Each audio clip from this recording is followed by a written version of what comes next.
We can all agree that Super Mario World is a lot of fun. The movement feels great, the new mechanics open up cool possibilities, and using the cape to fly is awesome. So let's just throw all that out the window and make the game way worse. Today we're gonna find out if you can beat Super Mario World entirely while crouching because I don't value my free time. The rules for this challenge are simple. First, Mario must be crouching at all times an input is being pressed. This means that things like shooting fireballs, flying, and spin jumps are off limits. Second, swimming is allowed but only by using down and item swimming, which I'll explain a little bit later. And third, Mario can slide on slope surfaces but must leave in a crouched state. This means that jumping off a slope is illegal since Mario leaves the surface standing. Basically, you're going to be holding the down button the entire time and you're going to like it. So starting out, we're shocked to find out that Bowser is at it again. But we've got more important things to do, so we immediately take a right and head to Yoshi's Island 2.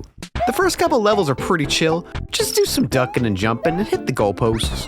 Yoshi's Island 4 is the first level where we have to be careful. Since you can't crouch when jumping out of water, we can't actually leave once we fall in. So instead, we can just do some sweet moves to get on top of this platform and beat the rest of the level. Now going into Iggy's castle, you're probably saying to yourself, but wait, this level has nets you climb over lava. You can't beat this.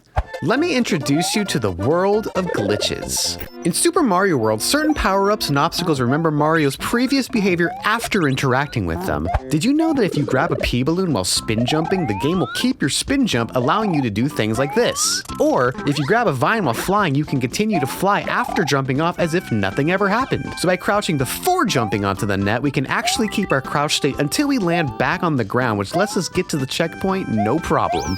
Past the door, the auto-scroller section is pretty chill, but after getting to the boss door, we run into the first major problem. This boss arena is stupid. The problem is when Nintendo was making Super Mario World, they were like, if we add a bunch of gimmicky things that our new console lets us do, then people will be impressed and buy it. You know what one of the things they added to show off the Super Nintendo was? This absolute hellscape of a platform. You see, Nintendo wanted to be cute or something, so they made a boss arena that turns into a slope, which was fun for kids in 1990, but I'm a jaded adult in 2022, Nintendo. What about me? The problem is as soon as you enter the arena crouching, you start sliding, and the platform doesn't even out fast enough before you fall into the lava. You can't build enough momentum to the right early on to outlast the tilt, and you can't land fast enough to hit the platform while it's even. There just didn't seem to be anything we could do. So, you were right. We couldn't do it. The challenge was dead in World 1 and we'd never know what could have been. Nah, just kidding. Rule 1 says Mario must be crouching at all times an input is being pressed. So I just let Mario land on the platform without pressing anything beforehand and then waited until the platform evened out so I could slam dunk this nerd into the Shadow Realm. Alright, so going into World 2, we have a few options for overworld movement. Ultimately, we want the fastest path to a warp star so we can use Star Road to get directly to Bowser's castle, so we'll try going right first. Donut Plains 1 is the first level in the game where you can get a cape, and while we're not allowed to fly using it, the cape is still going to be important because it lets us float. This is also the first level in the game with a secret exit, which opens up the exact path we're trying to take, which is conveniently hidden above the screen in a way that would be really easy to get right now if we could fly. Which we can't. Except joke's on you, Miyamoto, you gave me a double jump. By grabbing Yoshi and making a jump like this, we can actually respawn all the flying Koopas and force them right, which lets us jump off the top one and dismount Yoshi, giving us enough height to land onto the off-screen pipe, wiggle around, and get the secret exit, which takes us to the first water level. Now I said earlier that I'd explain down and item swimming, so here's the deal. In Mario World, if you hold the up button while swimming, you make a ton of distance upwards, and it's cool and fun. And if you hold the down button, you do these little tiny baby swims that aren't cool and fun. So since down swimming is the closest equivalent to hating yourself, I'm only going to let you swim if you hold the down button. The exception to this is when you're holding an item, which forces Mario to move up and forwards, and as far as I'm concerned, it's the underwater equivalent to riding an escalator, so have fun. Anyways, we need the secret exit here, so grab the P-switch, turn these blocks into coins, and enter the cold space of nothingness. This unlocks the first ghost house, which, Yeah, so this is actually impossible. I combed through the entirety of the largest list of Super Mario World glitches and found nothing that could help me get up these stairs, so that sucks. But hey, did you know at the right speed you can spin jump and clip through stairs? That's pretty cool, right? So, yeah, let's rewind, get some capes, and beat the levels normally. Now there's not much going on in Donut Plains 2. Just don't accidentally stand up from all these tiny slopes everywhere. I'm definitely not speaking from experience. This takes us to the other ghost house, which is actually beatable and pretty easy. Just hop around a little bit, maybe go in a few doors, introduce yourself to some ghosts. You have to climb up this vine, but remember that vines keep your crouch, so it's not a big deal. Hit the goalpost and we're out of here. The next level is free. There are 0 complications. Please don't disappoint me. Thank you. Donut Plains 4 is also almost free, but there's a couple things here. First, these watermelon blocks let you run up walls, but we can't use these, so just pop the Hammer Brother and steal their ride. Also, you're going to want to grab one of these Koopa shells because there's a really long pipe that we can't get up normally. Fortunately, you can go up slope surfaces crouching while holding an item and then assert dominance by popping a sick shell jump afterwards. This is also a great time to mention that you don't want to get these gold tapes.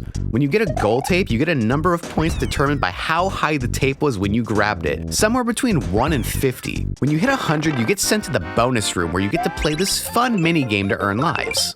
You know what I learned during this challenge? This taught me that you can't actually hit these boxes if you're crouching, meaning you're stuck here. Congratulations, I hope you're happy.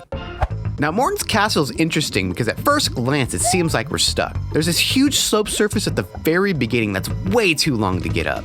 Except it's just a giant escalator and we don't actually have to hold any inputs to get up that. Just hit the down button when you get to the top and you're good to go, baby. The rest of the castle is easy. There's like nothing to worry about. Hop around a bit, dunk on Morton, and that's World 2 down. Okay, so spoiler warning, we only have to play 2 levels in the next world, but it's a little complicated. You see, basically Vanilla Dome 1 is a huge pain in the ass. The first problem I ran into was trying to figure out how to get past this yellow block section. Normally this wouldn't be an issue if you could play this game like a normal functioning human, since you could do things like spin jump, cape twirl, or just run underneath to the end. Because yeah, you can't go underneath crouching like at all. Fortunately, there is still a way. We can grab this Buzzy Beetle, throw it, and then re-jump on it to let us slowly get through these walls, which just brings us to trouble spot number 2, because of course, when it rains, it pours. Our goal in this world is to head left on the overworld, taking the 2 secret exits in each level, which leads to the Warp Star. Now, normally, the game intends for you to reach the secret exit after getting the Red Switch Palace. We're not gonna do that because it's extra levels we don't need to play, and not suffering through this is like, what's even the point, right? Being forced to crouch here takes a lot of our options away. My first thought was to grab the beetle and try to get enough height to be able to shell jump off of it, but I was never able to get the height I needed. There was another option though. Remember the glitches from earlier? There's something cool you can do in this game that's really easy to do. After jumping on an enemy, eventually it wakes up and damages Mario if he's holding it, but if the enemy is thrown into the air first, Mario will actually jump off of it mid-air, letting him get way higher than he normally could. So this would be the end of the problem if the vine block wasn't so trash. The block is reachable, but it's at the highest point possible. For reference, your jump height in this game increases with momentum, so in order to reach the vine using this trick, I had to first build some momentum while timing it with the beetle waking, and then get the jump off the beetle at the maximum height of Mario's jump arc. This took forever. I am scarred for life. I did eventually make it though, so that's good. Vanilla Dome 2 is actually pretty easy. You mostly just crouch and jump up vertical sections. Sometimes you climb a vine. The only issue is that Nintendo expected you to get the secret exit after getting the blue switch palace, so you could put a spring here and use it to jump to the pipe. But screw that when we can just do a sick mid-air spring jump.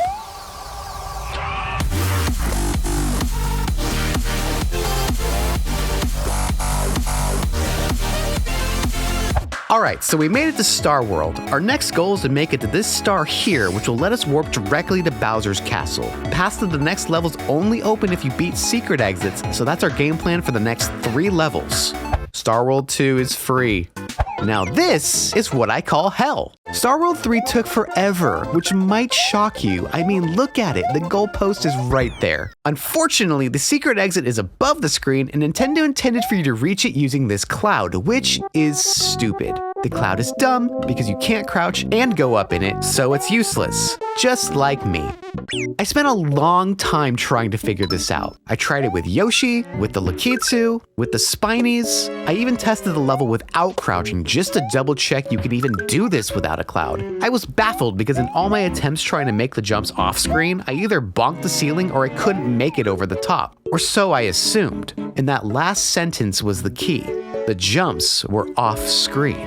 In Super Mario World, objects basically don't exist after a certain distance past the screen edge. This is true for most things in the game, including the environment. I was making the jumps correctly, but there was nothing to land on because it didn't exist. The solution? Remember how I said the cloud was useless? Well, that might not have been entirely true. In order to reach the key, we needed to find a way to scroll the screen vertically so we could get the ground to actually exist. So I'll just skip straight to the solution, shocking literally nobody paying attention.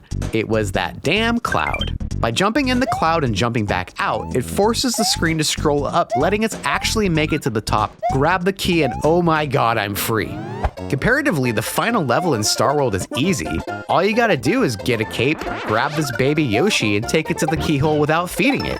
Once you're here, all you gotta do is float down, throw the baby Yoshi at the block, completely miss the block, watch it plummet to its doom, go back to Donut Plains, grab another cape, contemplate what led you down this path in life, travel all the way back, get another Yoshi, toss it correctly, grab the key, and boom, easy. Finally, Bowser's Castle. The front entrance to Bowser's Castle is broken up into 4 rooms, followed by another 4 rooms leading into one final room. Before we commit, let's check what each room is and rank them from super not cool to extremely cool. Room 1 is similar to the auto-scroller in Castle 1, and it's pretty easy, but it's really slow, and that's boring. Not cool. Room 2 is just a giant net, and you can do it really fast with crouch floating. Super cool. Room 3 is a maze with Mecha Koopas that keeps you active, and it's not that hard, but it's a little slow. Kinda cool. Room 4 is... Room 5 is very cool in a normal playthrough, but in a crouching playthrough, it's basically impossible without taking tons of damage. Extremely not cool. Room 6 is fine. It's water, and since you downswim the entire thing, it's super slow. Mildly cooler than 5. Room 7 is a short room with Bowser statues that are easy to dodge, especially with crouch floating. Very cool. Room 8 is similar to the last room except with chucks and is a little bit harder to not take damage. Slightly less cool. Now, if you were paying attention, you'll see that the best rooms to take were 2 and 7. So after getting through these, you're presented with one final room, which honestly shouldn't be any issue. Dodge some ninjas and we're finally here. The door to Bowser. Inside this room is your destiny. You brace yourself for what's to come as your eyes lock with the one you sought for so long. Bowser. This is it. Everything comes down to this moment. Except the Bowser fight is really easy, like you literally play it the same as you did as a kid, except this time you're crouching, which is marginally different. But who cares? We did it! We beat Bowser, rescued the princess, and reached the credits in Super Mario World entirely while crouching, proving that it is in fact possible. Except Mario walks on the overworld the entire time. God damn it.